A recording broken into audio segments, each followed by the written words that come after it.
There's nothing bookworms love more than curling up with a good book. Actually, there's one thing. If you've been in a reading slump, buying new books is the favorite hobby of the bookworm.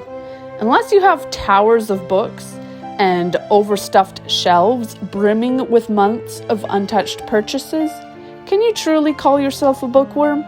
I think it's safe to say us bookworms have a problem. We're magpies, snatching up books in thrift stores and sales, and hoarding them like some kind of bookish dragons.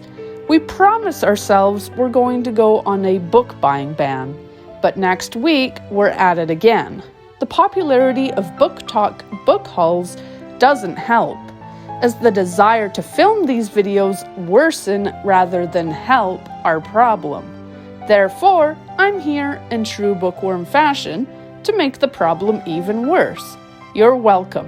After all, no bookworm is complete without a staggering TBR list they can't hope to read through before they die.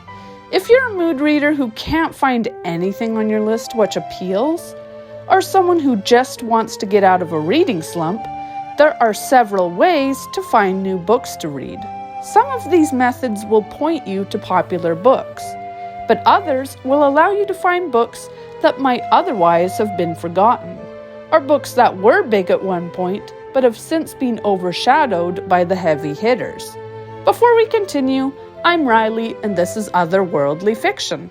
On this channel, I rant about fantasy books, discuss characters and lore, offer my bookish opinion, and share the occasional writing advice. If any of that sounds like your cup of tea, hit that subscribe button. Posts are on Fridays. If your TBR list is getting skimpy, or you don't think it's ridiculously long yet, here are 5 ways you can discover new books. Method number 1. Favorite authors. If you're looking for something that's new, but feels familiar, a good place to start is with your favorite authors. Quite often, authors won't achieve true fame until they've published 10 books or more. Their newest book will be marketed and shared by readers in such volume that brand new readers will discover their latest story, only to assume they've never written anything prior. Everyone knows about The Cruel Prince, but how many people know about The Coldest Girl in Cold Town or The Curse Workers? Holly Black, author of the Cruel Prince series, has a whole library of books she's written. These include a Harry Potter-inspired series she co-wrote with Cassandra Clare, the Magisterium books, as well as the Spiderwick Chronicles. Holly Black even has another trilogy set in the same world as The Cruel Prince, the Modern Fairy Tale books, which take a more urban fantasy approach. If you're looking to read more books like The Cruel Prince, it makes sense to trawl through Holly's backlog. None of these books are bad. In fact, the only disadvantage many of them have is that they came out when BookTok didn't yet exist. Holly Black isn't the only author with a forgotten library either.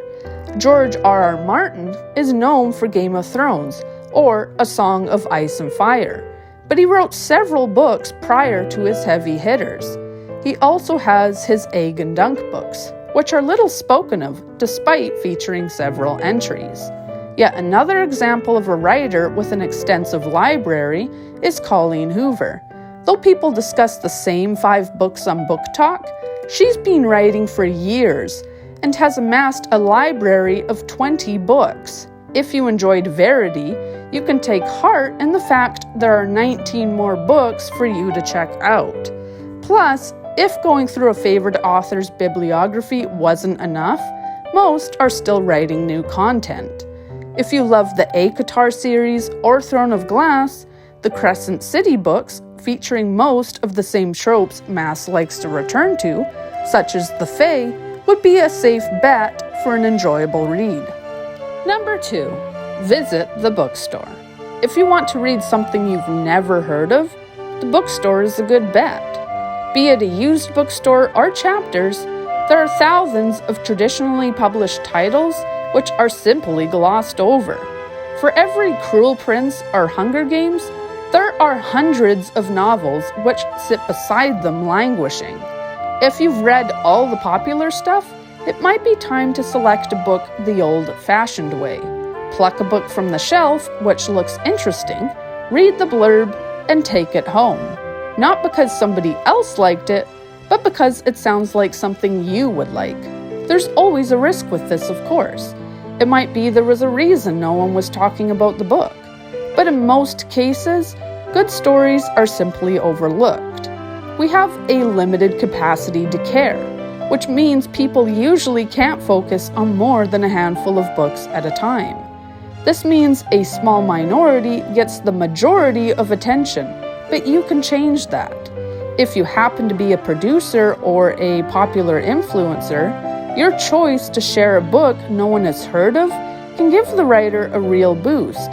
Sometimes it's not the story that's lacking, but the fan base. If you can discover a book on your own and become its champion, readers and writers alike will appreciate you. At the very least, you can share a deserving find with friends and family. Number 3. Browse Amazon. Searching Amazon's catalog doesn't mean you have to purchase from them, but going through their lists and seeing what's popular can give you ideas. This is because the books which appear at the top of Amazon's list are different from those on other lists. If you browse Amazon's current most popular fantasy reads, you'll often stumble across stories you've never heard of. There's no guarantee they'll all be well written or to your taste, especially if you're over the whole magical girl attends a special school and meets a sexy supernatural boy trope. But you can't always judge a book by its cover. Many of the covers on Amazon look similar, but each series is still penned by a different author, and among the cliches, there may be hidden gems. Besides, there are always reviews. If you're worried something will be too predictable, check them. Either the reviews will confirm your opinion, or you'll find nothing but raving readers. Even better, by choosing to skim Amazon's library, you may stumble across self-published authors too. Self-published creators get a bad rep, and that can be deserved when they rush their stories out without any attempts at editing. But there are plenty of self-pub books which have gone through the hands of professional editors and expert cover designers. Furthermore, if a book's reviews are good, then the book itself is good, regardless of its publishing origins. Having a big name slapped on the spine doesn't automatically make a story great, especially when you consider the fact that publishers actually take a loss on most books, relying on phenomenons like Twilight to make their money. Method number 4. Your favorite genres. If you know what genres you enjoy, an easy way to generate a healthy TBR list is to look up the best books followed by your genre. This will lead to lists popping up, such as the top 100 fantasy books or 20 classic books to read before you die. While many of the lists will have overlap, it's worth going through a few of them, as each blogger will have their own opinions. You don't have to write every book down. Instead, go through each list and write down the books which appeal to you. Then, organize your TBR. If you've just done a fantasy list, start a new list, or at least a new heading, to explore the next genre you like, such as romance, thriller, or sci-fi. After you've done this, you may have anywhere between 50 to 400 books to read. This is a decent start for most people. However, some can read 100 books or even more in a year. Others, too, are picky, which is why I'd encourage you to dig deeper. By exploring subgenres, you'll discover hundreds of well-written books which never made the top 100, but which nevertheless had an impact. If you're a fantasy reader, you can look up best urban fantasy books, best paranormal romance books, or best dark fantasy books. Then you can go even further with best witch books, best werewolf books, best dragon books, best Greek mythology-inspired fiction reads, and so on. depending on your taste. Twihards can look up best vampire books, while Sarah J. Maas readers can look up best fae books. This extends to other genres too. Romance readers can look up best romantic comedy books, best LGBTQ romance books, best Regency romance books, and so on. By digging deeper into subgenres, you can create a well-rounded and more personalized library, as well as discover quality books which have been overshadowed within the wider genre. By the time you've made your best YA fantasy list, among others, you'll probably have thousands of books to consider on your TBR. Method number 5. Check awards lists. Admittedly, this method can take time and will involve even more research than going by subgenre. This is because after you've gone by decade, you might go by year, of which there are a great many. Moreover, there are multiple awards, including the likes of the Hugos. You might assume, too, that you'll only get popular books. But there's a good chance that, if critics were raving about a fantasy book in 1991, it's been forgotten by now.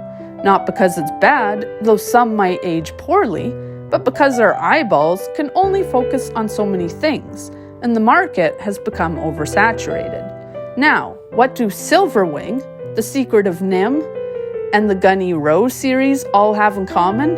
They're all books which received accolades, but which have, in the wake of Harry Potter or Twilight, become virtually unknown.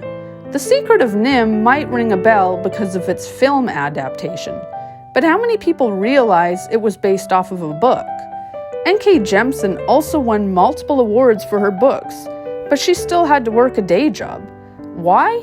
The reason is, beautifully written as her books were, they were still being passed over for Harry Potter or Lord of the Rings. By choosing to go through awards lists, whether it be award-winning fantasy books of the 70s or best romance books of 2006, you open yourself up to high-quality books which deserve a second chance. Great books that don't get movie adaptations, or which release at the same time as other popular reads, are in danger of being forgotten. But by doing your research, you can be the one to remember them. In conclusion, as bookworms, our TBRs are often excessive, and our buying habits even more so. We can't hope to read all the books on our list, but we'll be damned if we don't try. If you're in a reading slump, or simply looking to add variety to your reading, these 5 methods will allow you to find books you would never have heard of. Whether it's the works of your favorite authors, award-winning titles which have since been forgotten, or the books you find yourself in bookstores or online, there are always new books waiting to be discovered. Keep an eye out for part 2 of this theme, where I'll list 5 more ways you can discover new books. What's a book you've read that no one else seems to know about? How do you go about discovering new books? Sound off in the comments. And if you enjoyed this video, like and subscribe. Thank you for watching, and happy reading.